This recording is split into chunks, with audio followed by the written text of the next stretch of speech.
ជិះសួរពុកម៉ែបងប្អូនថ្ងៃនេះខ្ញុំបានទៅទិញបន្លែទីហើយបងប្អូនទិញបន្លែស្ពៃទឿបងប្អូនទីគេហៅថាស្ពៃអាចយបងប្អូនខ្ញុំទៅទិញស្ពៃនេះប្រហែលជា1គីឡូដើម្បីយកស្ពៃនឹងទៅឆាជាមួយនឹងសាច់ជ្រូកបងប្អូនចម្ងាយពីផ្ទះខ្ញុំគឺអត់ឆ្ងាយប្រហែលទេបងប្អូនខ្ញុំទៅទិញជិះទៅប្រហែលជា5នាទីទៅដល់ហើយបងប្អូនហើយគាត់បានមានដាំបន្លែច្រើនមុខមែនទេបងប្អូនមានទាំងត្រប់មានទាំងស្ពៃទឿហើយមានទាំងននងផងដែរបងប្អូនហើយនឹងតកូនតែខ្ញុំអត់បានថត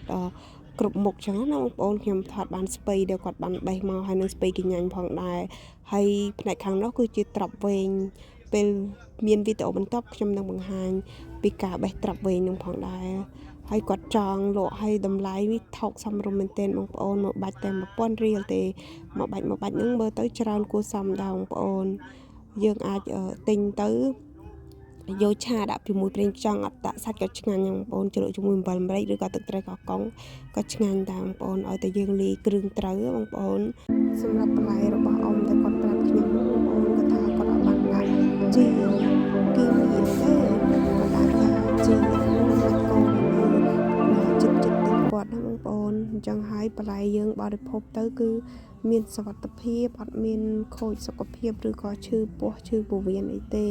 ហើយណាមួយខ្ញុំក៏ពះខ្សោយអញ្ចឹងហើយខ្ញុំត្រូវទិញបន្លែទៅតែរើសបន្តិចបងប្អូនបើខ្ញុំទៅទិញនៅផ្សារ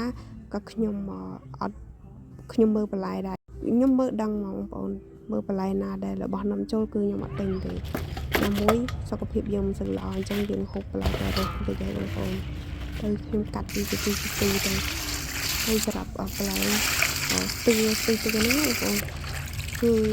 យើងបរិភោគកាន់តែច្រើនកាន់តែល្អព្រោះវាជំនួយយើងច្រើនដល់សុខភាពរបស់យើងបងប្អូនសំខាន់គឺមានជាតិដែក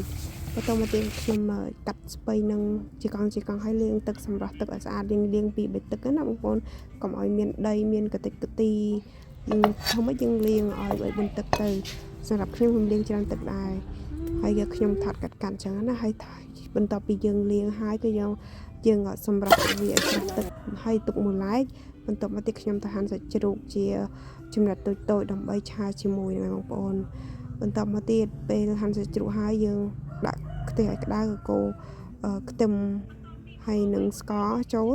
ហើយនឹងចាក់សាច់ជ្រូកចូលហើយកូរលាយជាមួយគ្នាតែម្ដងបន្ទាប់មកខ្ញុំដាក់ទឹកត្រីហើយនឹងប៊ីចេងចូលតែម្ដងបងប្អូនកន្លែងនេះខ្ញុំដាក់ប៊ីចេងបងប្អូនដាក់ប៊ីចេងរាងច្រើនបន្តិចដែរប៉ុន្តែខ្ញុំថតទឹកកាត់ទៅឃើញតែដាក់តិច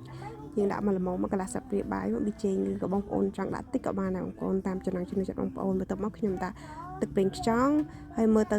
ខ្ទះរាងខ្លោចខ្ញុំចាក់ស្ពៃទឿនឹងចូលតែម្ដងបងប្អូនហើយកកូរវាឲ្យសព្វចូលជួយគ្នាអញ្ចឹងណាបងប្អូនចាបងប្អូនហូបរបស់ខ្ញុំគឺបានរួចជាការស្រេចយើងអាចដួសដាក់ចានហើយអាចបរិភោគបានហើយបងប្អូន